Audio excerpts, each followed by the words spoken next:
I say thank you again for bringing us together. You have the foundation to promote peace and prosperity with annual conference generally titled Democracy Dialogue. For this year, the theme on which we are to deliberate is beyond election. Can political parties and the judiciary save African democracy?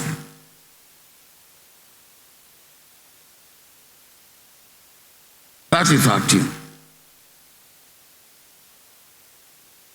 But what are we talking about?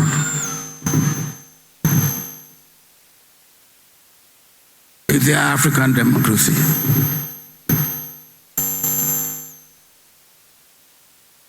Let not deceive ourselves. Let us not deceive ourselves. There's nothing like African democracy.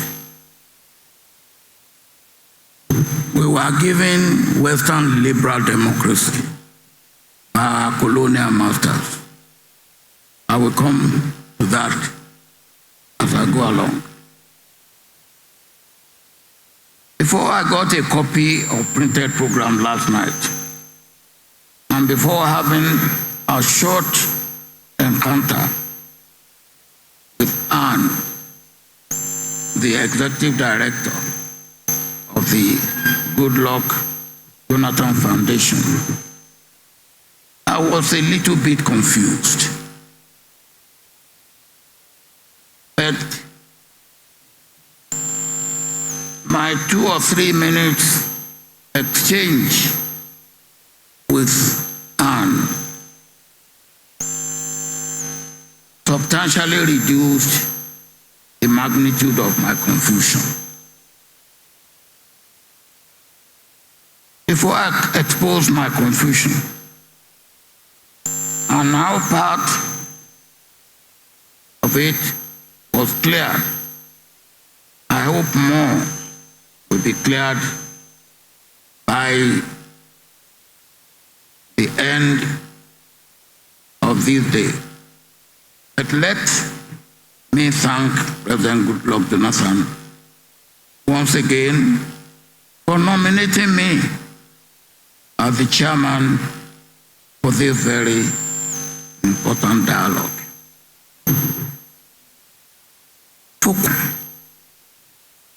I have been increasingly worried about performance of democracy in Africa and indeed in other regions of the world. And I believe that Goodluck Jonathan Foundation was also worried about it. And that was why your theme last year was talking about the death of democracy, or words to that effect. Let me emphasize that we are referring to Western liberal democracy, because the Chinese will not agree with you that their own democracy is dying. And maybe the Swiss, who are still practicing some form of direct democracy, may also not agree with you that their democracy is dying.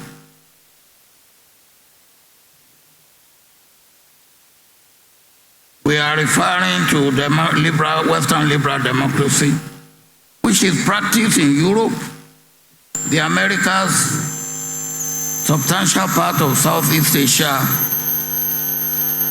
and Australia, and of course, here on the continent of Africa. Since our European colonial masters had nothing else, they gave us what they had. We swallowed it, lock, stock, and apparel. But has it delivered? Or is it delivering? Or will it deliver? These are the questions that we must ask ourselves. And these are the questions that are very, very important. It doesn't matter whether political parties remain as they remain, but I hope they will not remain as they remain, or judiciary is captured, controlled, or independent. Of what need is judiciary in government making? What purpose does it serve that when millions of people have voted, then 5 people will come to decide either in favor or against the decision of millions of people? Is that democracy? That cannot be democracy. And if that cannot be democracy, what is judiciary doing in democracy? It's like when Akintola was dealing with the Midwesterners in the western region of those days, after Midwestern region had been created. And Apata came and said to Akintola, I shouldn't be going to the Midwest because my name is Apata. It's a Yoruba name. And he said, spell your Apata. And he said, A-K-P-A-T-A. But Yoruba spelling of Apata has no K in it. So Akintola said, what is K doing in Apata? I think we can ask ourselves, what is the judiciary doing in government and democracy?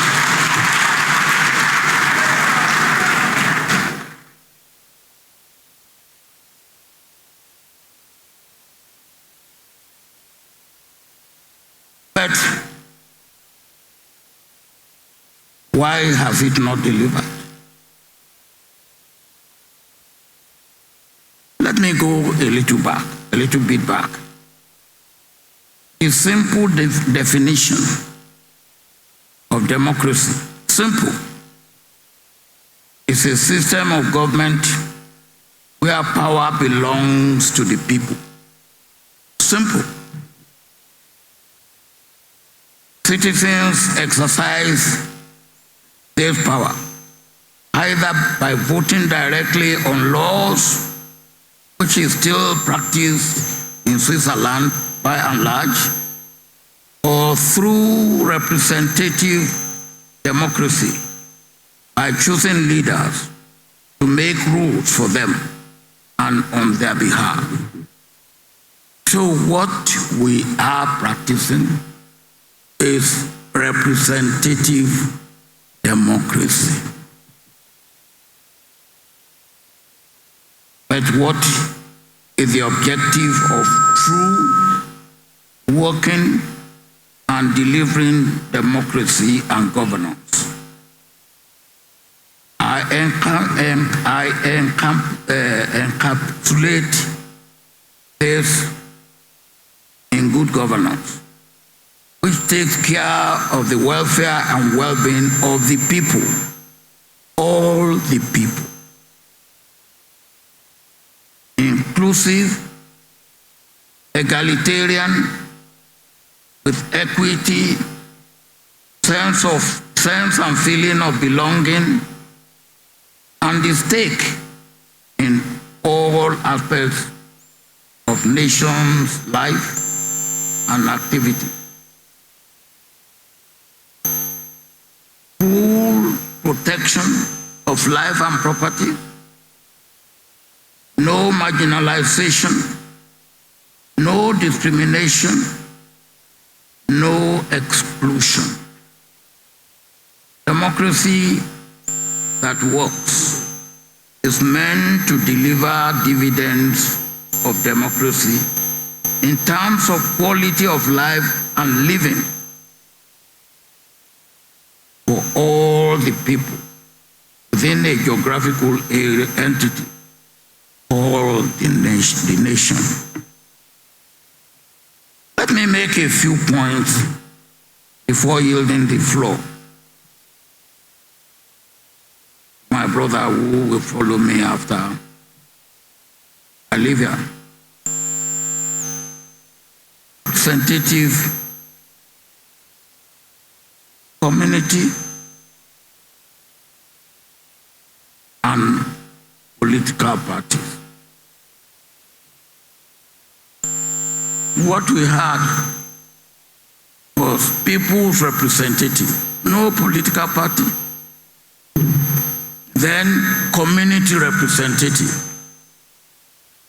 And that degenerated, and I watch my language, degenerated to political party representative.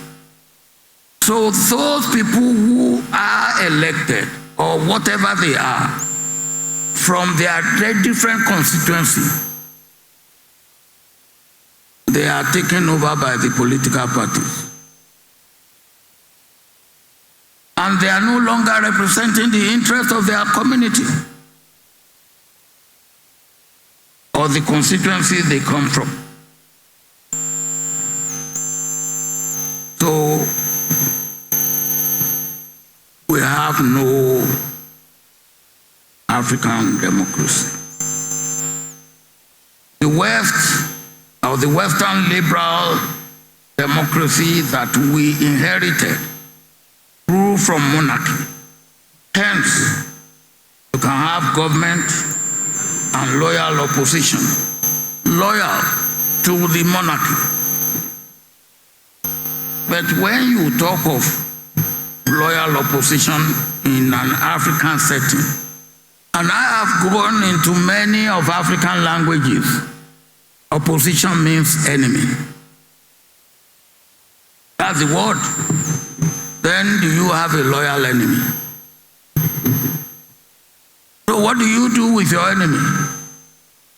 You crush him and destroy him. And that's what you have. But when Western liberal democracy was developing, the monarch was there. And the government and opposition were all loyal. The democracy we practice has no African context, no African content. And if you try to practice, to use what is not meant for you, to serve your purpose,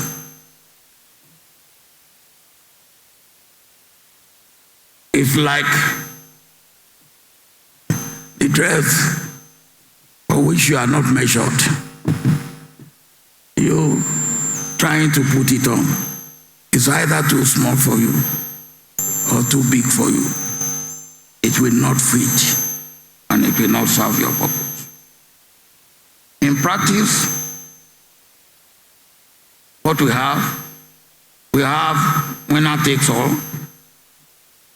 first past post.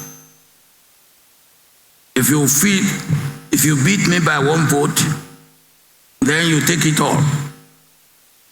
And whatever I have does not matter.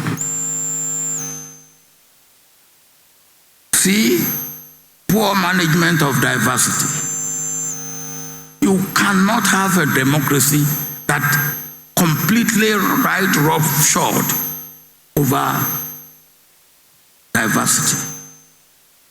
Because in African society and in most societies, the core is diversity. Nigeria is what it is because of our diversity.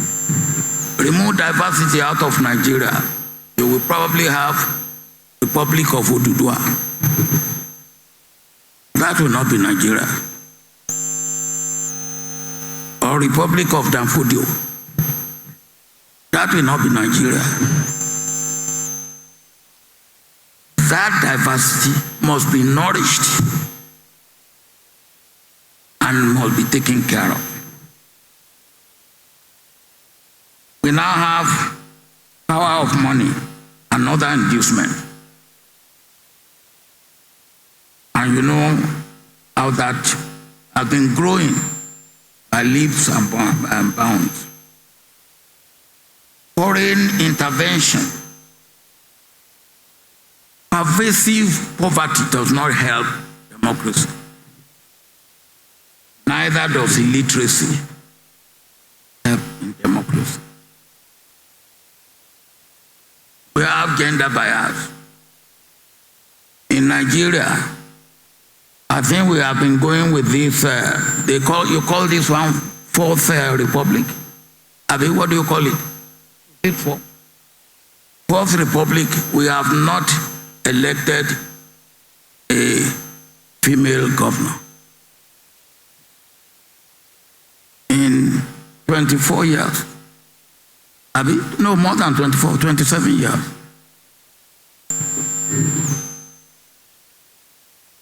And yet, there are people we are electing. Most of them lack character. They lack attributes and values that can endure and can uplift. Well, what is the way forward? I believe we need more than zeroing on political parties and the judiciary.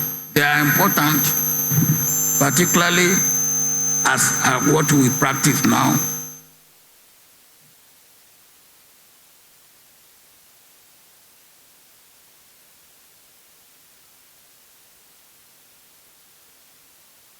Democracy is not a destination. It is a journey. And there is no country that has ever reached the end of that journey.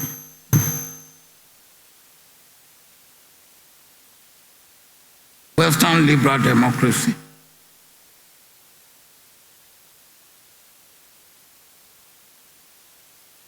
even for those from where and from whom we got it, they are now thinking of rethinking. They are taking a second look at it. And if they are taking a second look, shouldn't we, upon whom it was imposed, shouldn't we be looking inward and looking back for something that will be fairly authentic African? Call it what you like. Just make sure it has history, culture, and values that are African. You can call it democracy if you like. You can call it African democracy. In that case, it will be African with African context and African content.